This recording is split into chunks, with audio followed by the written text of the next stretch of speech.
भाई और बहनों, आजकल देश और दुनिया में मोदी की गारंटी की बहुत चर्चा है।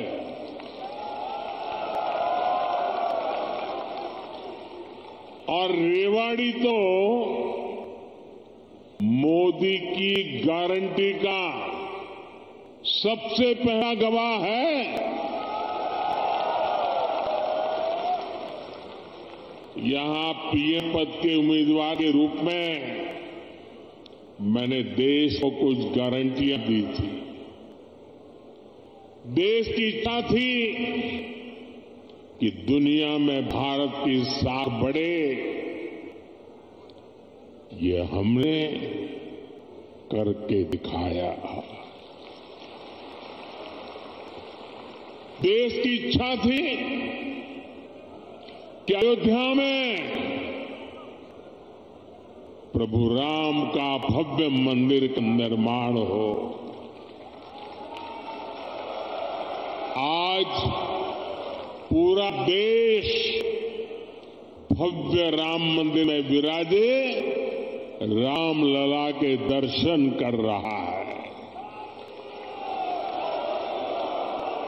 और तो और कांग्रेस के लोग, जो लोग हमारे भगवान राम को काल्पनिक बताते थे, जो कभी नहीं चाहते थे कि अयोध्या में प्रभु राम का मंदिर बने, वो भी अब जय सिया राम बोलने लगे हैं।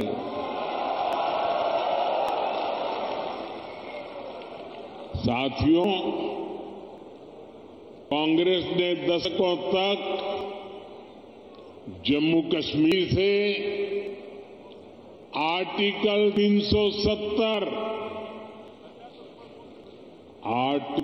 370 हटाने पर रोड़े अटकाए थे।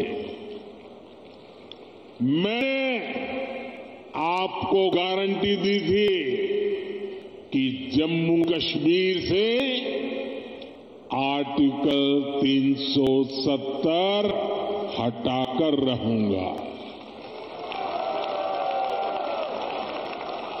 आज कांग्रेस की लाख कोशिश के बावजूद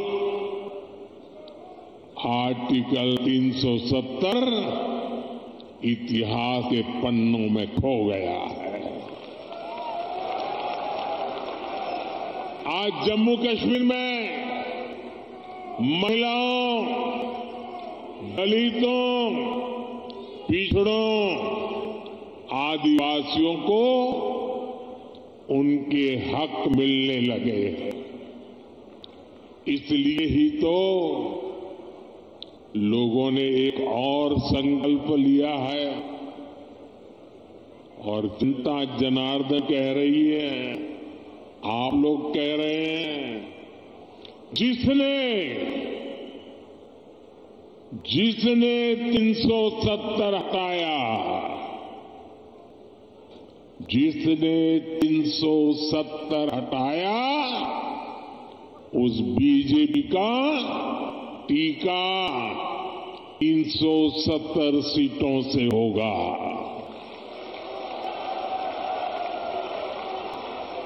बीजेपी के 370 ही पहुंचाएंगे एनडीए को 400 पार। साथियों, यहीं रेवाड़ी में मैंने पूर्व सैनिकों को 1 रैंक 1 पेंशन लागू करने की गारंटी दी थी।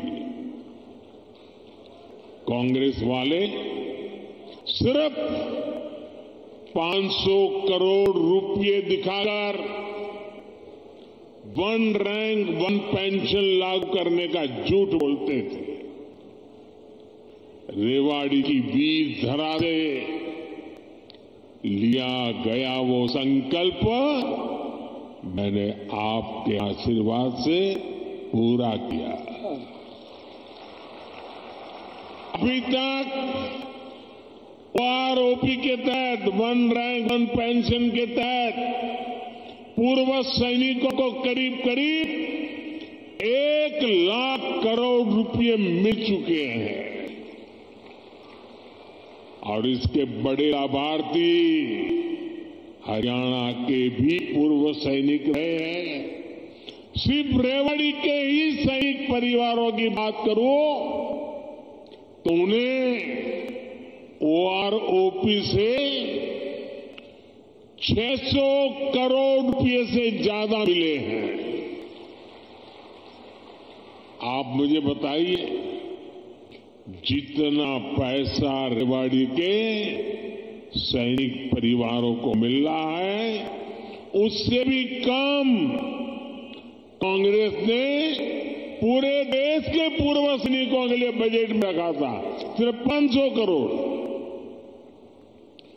ऐसे झूठ और धोखेबाजी के कारण ही कांग्रेस को देश ने नकार दिया है। साथियों, मैंने रेवाड़ी वासियों को, हरियाणा के परिजनों को यहां एम्स बनाने की भी गारंटी दी थी। आज यहां एम्स के निर्माण की प्रक्रिया शुरू हो गई है और हमारे राव इंद्र जी तो इस काम के लिए लगातार,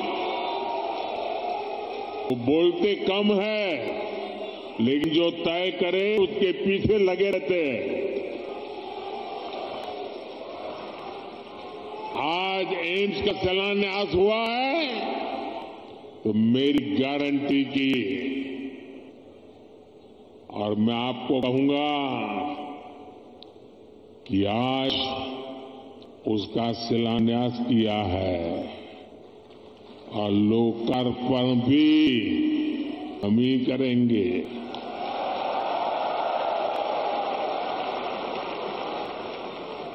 और इससे आपको बेहतर इलाज भी मिलेगा, युवाओं को डॉक्टर बनने का अवसर भी मिलेगा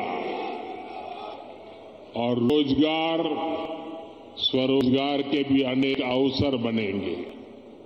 रेवाड़ी में देश का 22वां एम्स बन रहा है। पिछले 10 वर्षों में एम्स स्वीकृत कर चुके हैं। आजादी के बाद से लेकर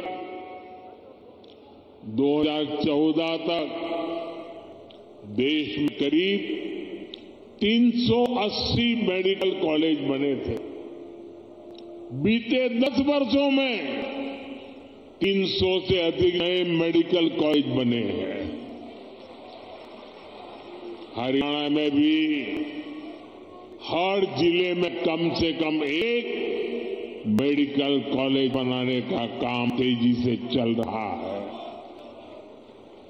साथियों, मैं ऐसी अनेक गारंटियां गिना सकता हूं जो देशवासियों के आशीर्वाद से पूरी हो चुकी है।